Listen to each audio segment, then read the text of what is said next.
Olá, seja bem-vindo ao nosso podcast do Cacoal Notícias. Bom, em primeiro lugar, eu quero agradecer a sua audiência e dizer para você que nos siga nas redes sociais, no YouTube, no Instagram e também no Facebook. Hoje nós vamos falar sobre ações de benefícios, né? Por que o INSS tem negado tantos benefícios para pessoas que chegam visivelmente necessitadas? E quem vai falar melhor para a gente sobre isso, quem entende do assunto, é a doutora Carol Fernandes, ela que é especialista nessa área previdenciária. Doutora, seja bem-vinda ao nosso podcast. Muito obrigada, Samara, pelo convite. É uma enorme gratificação poder aqui compartilhar conhecimento e trazer esclarecimento sobre os direitos que as pessoas precisam ter acesso. Olha, doutora, a gente vai começar perguntando para a senhora o que acontece, né, no INSS. Nós temos relatos de pessoas, né, que enviam perguntas, pessoas que nós conhecemos, que às vezes chegam lá para fazer a perícia com amputação de membro, pessoas que têm, por exemplo, esclerose múltipla, né? Tem um caso de uma pessoa que eu conheço, uma mulher, e ela tem esclerose. Ela perdeu a visão, ela ficou impossibilitada de andar, ela ficou acamada, usando fraldas, e aí na perícia o benefício dela foi negado. O laudo veio que ela tinha capacidade de trabalhar. O que acontece? Samara, o que a gente vê muito na prática é que há, de fato, uma divergência quanto ao direito e aquilo que é avaliado para que tenha acesso a esse direito daquele cliente. Então, como você me disse, a cliente ela chega ali em situação visivelmente precária, existe uma necessidade, não há condições dessa pessoa trabalhar quando a gente está diante de um diagnóstico como esclerose. É algo muito sério, porque o próprio corpo ele vai trazendo manifestações e limitações, a perda da visão, da locomoção, a perda assim, de vários comandos. Então, assim, se nós olharmos para essa pessoa, visivelmente a gente vai falar que ela não tem condições de trabalhar. E todos me perguntam exatamente isso. Por que o INSS nega quando é algo que está ali visto, é ocular? O INSS nega porque muitas das vezes o perito médico, aquele profissional que é apto a, de fato, verificar a incapacidade ou não daquele segurado, ele se limita muito aos documentos que ele está vendo e não, de fato, a pessoa que ele está vendo. Então, existem laudos que são laudos específicos de profissionais médicos que trazem a condição daquele paciente, daquele cliente, só que o médico perito ele acaba se limitando. Tem perguntas como essa que fica até difícil a gente trazer respostas sólidas porque é injustificável essa negativa. E eu costumo falar para os meus clientes, quando eles chegam no escritório, com a negativa dessa, eu falo, doutor, olha a minha situação, eu contribuo para a Previdência Social, eu tenho o direito, não consigo prover o meu sustento e o INSS negou. Eu costumo falar que a negativa do INSS não é o fim do seu direito, mas é o começo de uma nova fase. Por quê? O INSS, a autarquia previdenciária, existe alguns regulamentos para você acessar benefícios. O primeiro deles é a forma administrativa, ou seja, eu tenho um direito, só que eu preciso levar esse conhecimento ao INSS. Então, eu não posso chegar diretamente com uma ação judicial. Eu preciso passar por procedimentos, por fase junto ao INSS, para que haja, de fato, ou uma negativa ou uma concessão. Se o INSS avaliou a minha situação, negou o meu direito, não quer dizer que eu não tenha esse direito. Ele nega porque, infelizmente, ele nega. E não existe aqui argumentos que eu possa justificar essa negativa, porque ela é ilegal, inclusive. Então, assim, nós vemos quando o cliente está assistindo de um advogado, o advogado ele providencia, ele prepara todo o processo administrativo, é visível, é notável aquela incapacidade, só que o INSS nega. Então, assim, a negativa, repito, não é o fim do seu direito. Quando o INSS nega, eu pego todos aqueles documentos novamente, faço novas análises, se forem necessários, solicito novos laudos médicos e, a partir disso, a gente ingressa com ação judicial. Porque quando há uma negativa, me dá o direito de buscar essa assistência junto ao judiciário. Então, assim, INSS nega é o fim? Não é o fim, só que as pessoas acabam desanimando também. Porque, poxa, eu me vi numa situação precária. Eu não tenho condições de trabalhar porque eu estou acamado ou estou gravemente ali enfermo. Como é que faz? Então, acaba deixando a família, por falta de conhecimento, acaba desistindo dessa fase. Só que não. O seu direito ele precisa ser levado adiante para que, de fato, você consiga ter um resultado positivo. E na justiça, Samara, o número, assim, o êxito é infinitamente maior do que no INSS. Existem casos que são avaliados em perícia administrativa e são concedidos. Em regra, não são, mas na justiça esse direito ele volta a ser acolhido e concedido o benefício para o cliente. Você me disse uma coisa que me chamou um pouquinho a atenção. Você disse assim que não é viável entrar de imediato com uma ação judiciária, então? A pessoa ela precisa...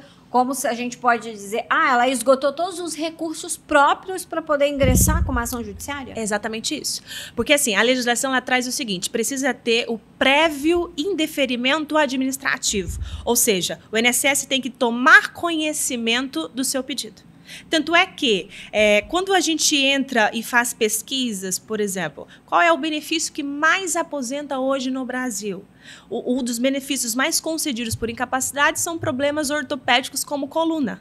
80% dos aposentados junto ao INSS têm problemas de coluna. Como é que eu sei disso? Porque há uma informação a partir de um funil. Eu primeiro peço ao INSS. Então, o INSS tem um banco de dados. Quando eu esgoto a esfera administrativa, eu ingresso com um poder judicial. Só que, como toda regra, existe uma exceção. Quando há a expertise de um profissional à frente de um cliente, buscando o direito daquele cliente, lutando pelo direito, a gente encontra saídas. Como, por exemplo, outro dia eu atendi uma mãe que ela levou a filha de 2 anos de idade, autista, suporte 1, não verbal. A criancinha já estava na fase de começar a falar, 2 anos e meio, só que ela era totalmente não verbal. E a família era rural e veio desesperada. Aí eu falei assim, olha, o primeiro passo é pedir ao INSS, então vamos fazer o protocolo. Fiz o processo, demos entrada, foram agendar as perícias para aquela criança. Como é uma criança, é um BPC-LOAS que ela receberia. Então ela passou por uma perícia social e deu tudo certo no INSS. Só que ela também precisaria passar por uma perícia médica. Só que quando eu ingressei com esse pedido foi em fevereiro de 2024 e a perícia estava agendada para outubro de 2024. Aí eu parei e pensei, falei assim, poxa, existe uma urgência, uma necessidade frente ao caso. Eu não vou esperar mais 8, 10 meses até a perícia. O que eu fiz, eu como advogada? E eu faço isso em casos assim específicos. Eu peguei aquele caso, o INSS não havia finalizado a análise, eu fui direto para o judiciário. E lá no judiciário é como se eu falasse assim, olha juiz, existe uma urgência, existe uma criança de 2 anos de idade necessitando de tratamentos médicos especializados para o seu desenvolvimento. Ela não pode esperar mais 10 meses por uma perícia e lá na perícia de repente ser negado esse benefício. Então eu entrei com uma ação, pedi tutela antecipado e assim, foi algo tão extraordinário que em menos de 2 meses foi concedido e liberado tudo o que ela tinha de direito. Foi incrível, a família que celebrou, nós do escritório celebramos, porque realmente foi uma vitória. Então, assim, a regra é, peça ao INSS. Contudo, se o INSS demorar muito ou estiver omisso e você estiver frente a uma grande necessidade, não aguarde. É interessante já ingressar com essa ação. Sim. E o mais interessante é que se você, na condição de cliente, de segurado, da pessoa que faça o próprio pedido, você não precisa de advogado para pedir ao INSS. Você pode sozinho ir lá e fazer o pedido. Mas se você for sozinho, você não está assistido dos seus direitos. Então, você tem limitações. O interessante de você procurar um advogado da sua confiança e que tem expertise no assunto é porque, de fato, ele vai poder percorrer outros caminhos alternativos que vão trazer o resultado mais rápido do que você faria sozinho. Doutora, qual é a diferença entre a pessoa que ela recebe benefício, né? Ela se aposenta ali da zona rural ou da zona urbana? Existe uma diferença entre essas duas situações? Existe. Tanto a diferença a idade, quanto a diferença da forma de contribuição à Previdência Social. Ou seja, a mulher, por exemplo, trabalhadora rural, ela poderá solicitar o seu benefício de aposentadoria quando preencher 2 principais requisitos. Um deles é a idade mínima, que seria de 55 anos, e um tempo mínimo de trabalho e comprovação da sua renda naquela atividade rural, de 15 anos. Então, veja, a trabalhadora rural, ela não precisará contribuir diretamente à Previdência Social, seja por meio de carteira de trabalho ou de carnês, como é exigido à mulher trabalhadora urbana. Por que há essa distinção? Por que a mulher rural ela poderá se aposentar com menos idade, né? E também com um tempo de trabalho rural menor do que talvez a mulher na área urbana? Isso é porque a lei ela entende que a trabalhadora rural, assim como o homem no campo, ele está exposto a agentes que de fato prejudicam a sua saúde de forma mais precária. A exposição ao trabalho pesado, a exposição solar, ao trabalho penoso, braçal, e tudo isso há um desgaste muito maior desse trabalhador funcional do campo do que o urbano. Então, por conta disso, os requisitos tendem a ser diferentes. Um ponto muito interessante, Samara, que eu gosto muito de falar do grupo de possíveis aposentados rurais, é que eles têm muitos direitos, tanto quanto os urbanos, inclusive.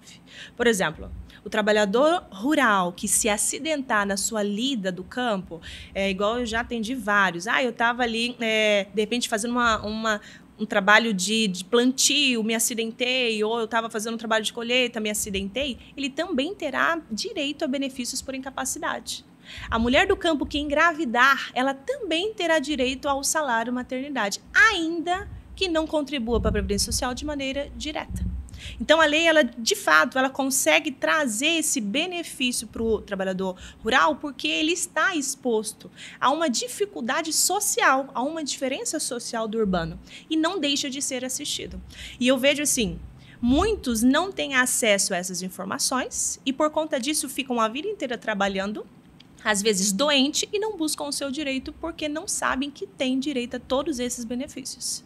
E na zona urbana também acontece muito que às vezes as pessoas elas falam, mas eu não contribuí com a INSS, eu ainda não tenho idade, mas eu tenho um problema de coluna, né? Então, existe essa diferença entre aquela pessoa que ela tem um problema de saúde para o benefício e aquela pessoa que se aposenta ali por idade, certo? Existe, porque na verdade, assim, o que eu sempre falo, a aposentadoria é para quem contribui. Eu nunca contribuí, eu vou me aposentar? Você não vai se aposentar. Eu tenho idade avançada, mas não tenho tempo de contribuição. Eu vou me aposentar por idade? Você não vai se aposentar. Existe isso, então? Sim. A aposentadoria é um pré-requisito para quem paga a Previdência Social. É como se fosse assim, de uma forma muito clara e didática. Quem está na ativa hoje está custeando a aposentadoria daqueles que já saíram. Então, eu trabalho para manter no topo os aposentados. Se eu não trabalho, eu não consigo manter esse número crescente. Então, eu atendo muitos. Doutora, eu fui dolar mulheres, né? Eu trabalhei a vida inteira em função da família, meu marido quem trabalhava, mas eu nunca contribuí, eu nunca trabalhei de carteira assinada. Hoje eu tenho 70, 65 anos de idade, eu vou me aposentar? Não, você não vai se aposentar. Mas eu tenho um problema gravíssimo de saúde.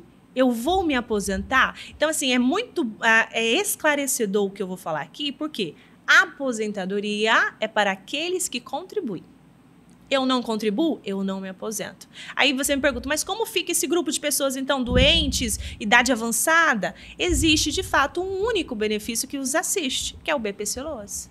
BPC-Loas não é aposentadoria. BPC-Loas é um benefício de prestação continuada, onde o governo, por meio do INSS, paga aos idosos acima de 65 anos e a pessoa com deficiência que não contribui, não tem renda, um benefício de um salário mínimo.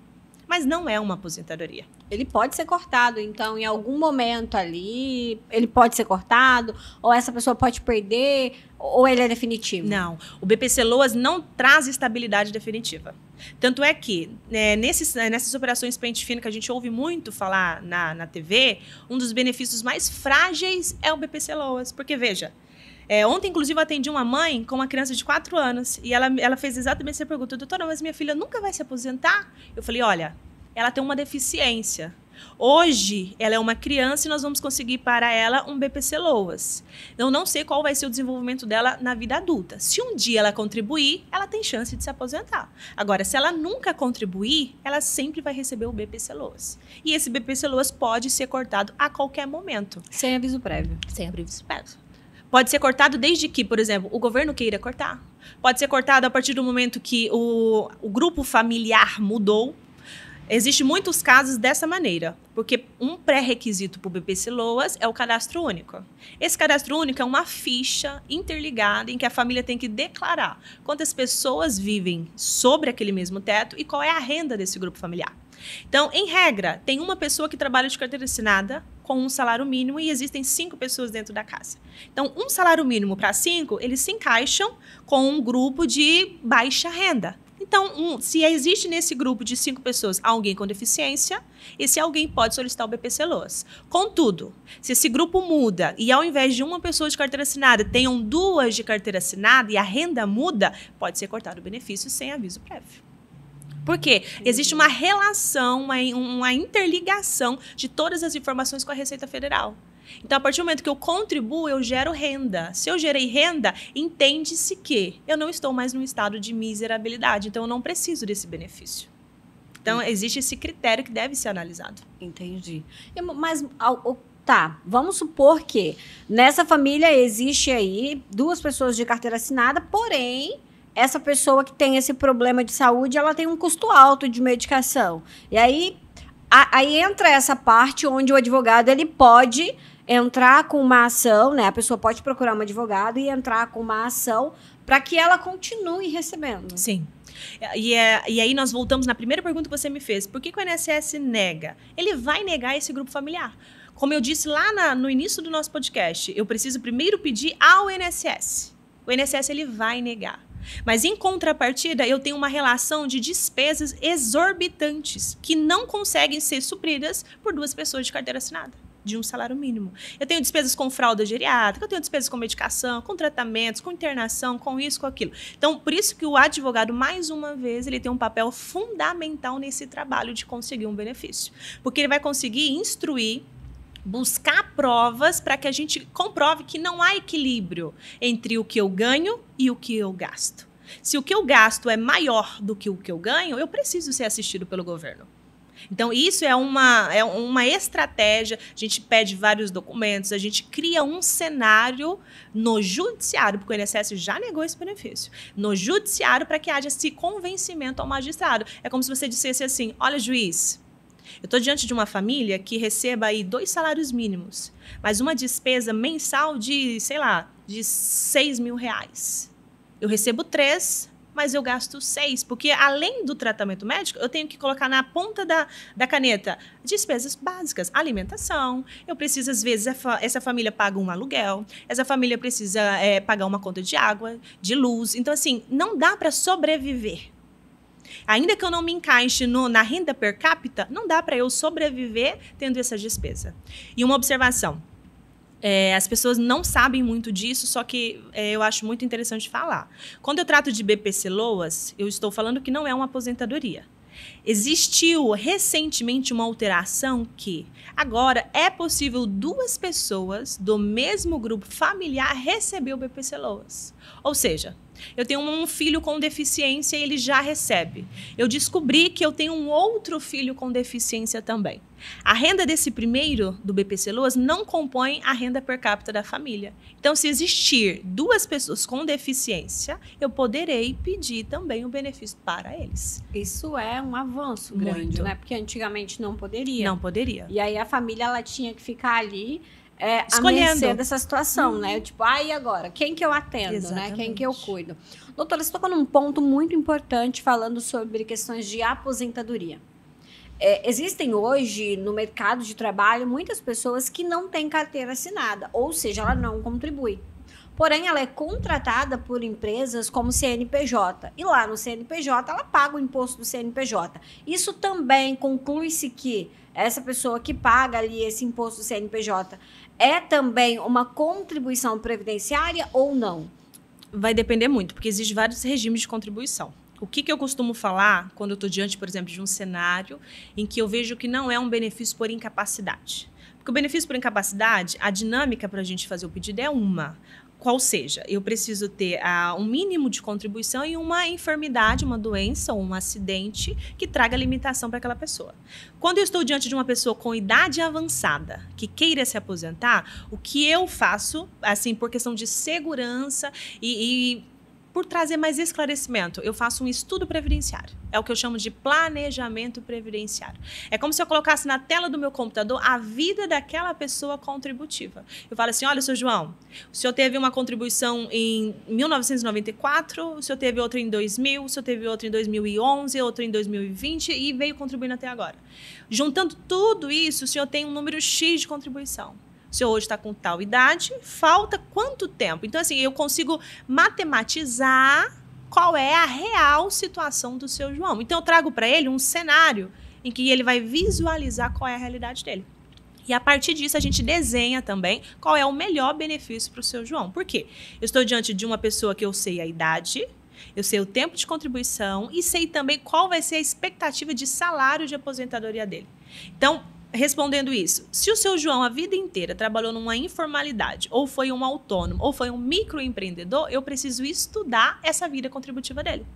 Eu não posso atender o seu João, por exemplo, numa ligação ou no meu escritório e falar, não, o senhor tem direito a se aposentar. Ou, não, o senhor não tem direito a se aposentar. Eu preciso estudar isso para trazer clareza para ele. Porque a partir do momento que eu puxo um relatório dentro do site do INSS, que é o extrato de contribuição do INSS, que é o CNIS, esse extrato de contribuição tem a vida daquele trabalhador.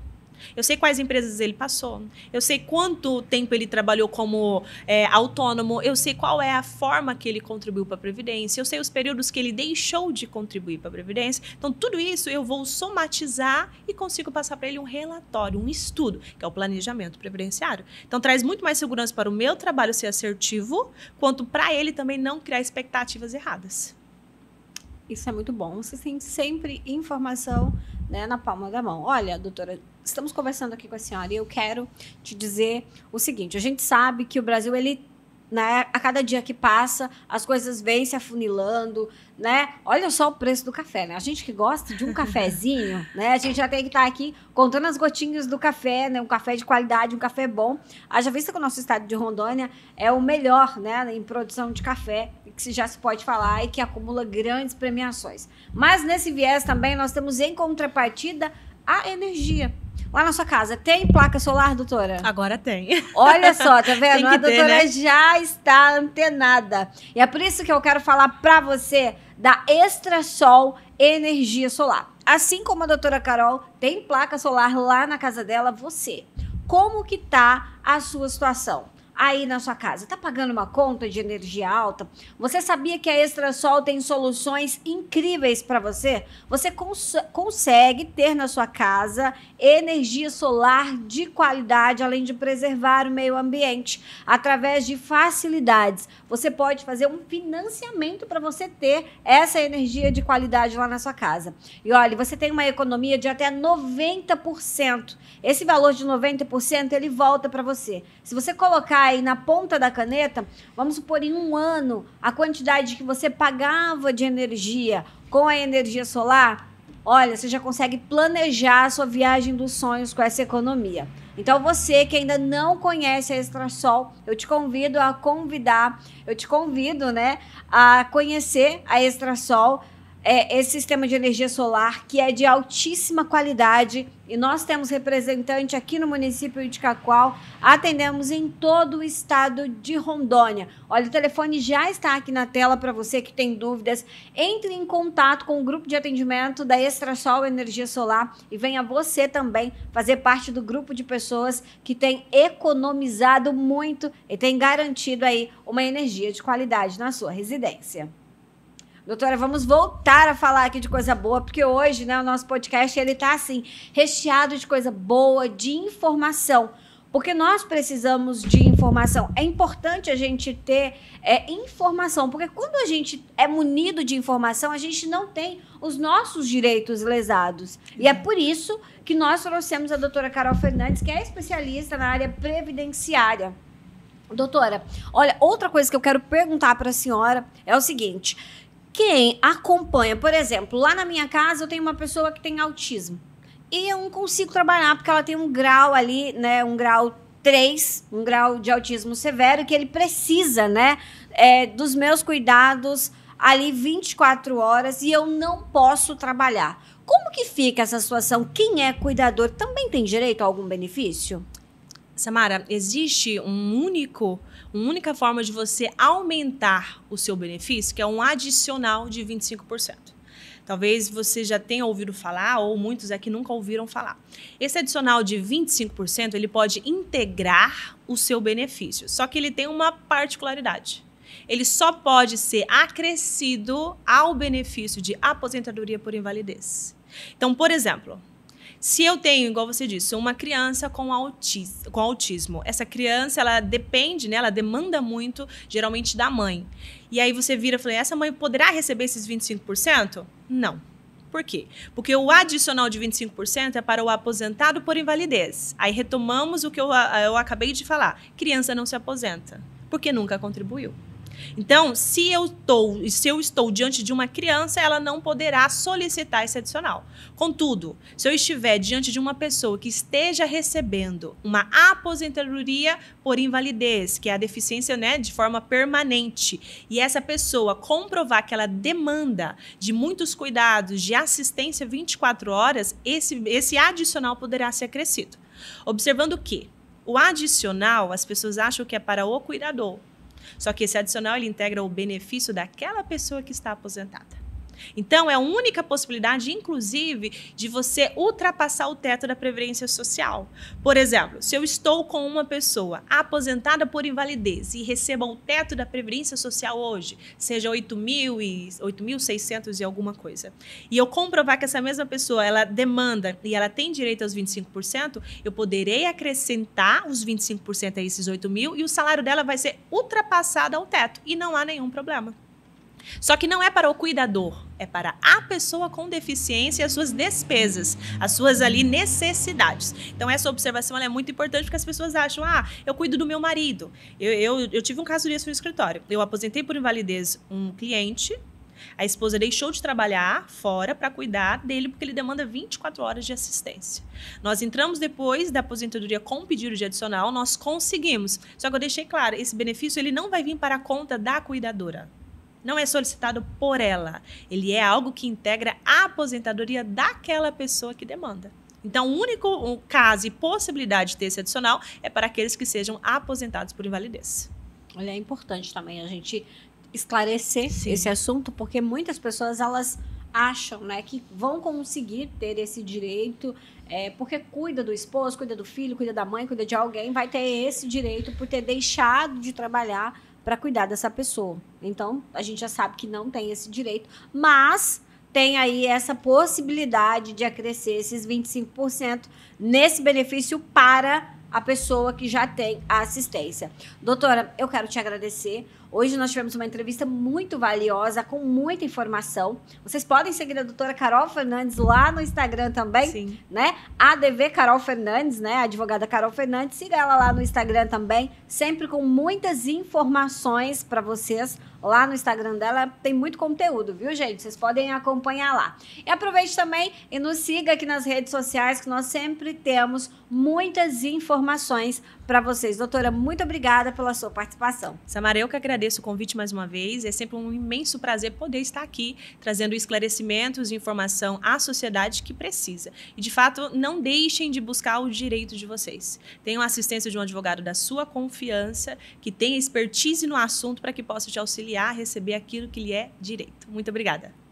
Olha só, muito obrigada pela sua audiência e a gente volta. Daqui a pouco a gente tem outra entrevista acontecendo para você aqui no Kakual Notícias, viu? Fique sempre ligadinho nas nossas redes sociais, porque a gente não para. É informação de qualidade, é assegurando o seu direito, é trazendo para você tudo aquilo que acontece e todas as informações com credibilidade aqui no Kakual Notícias. Até mais!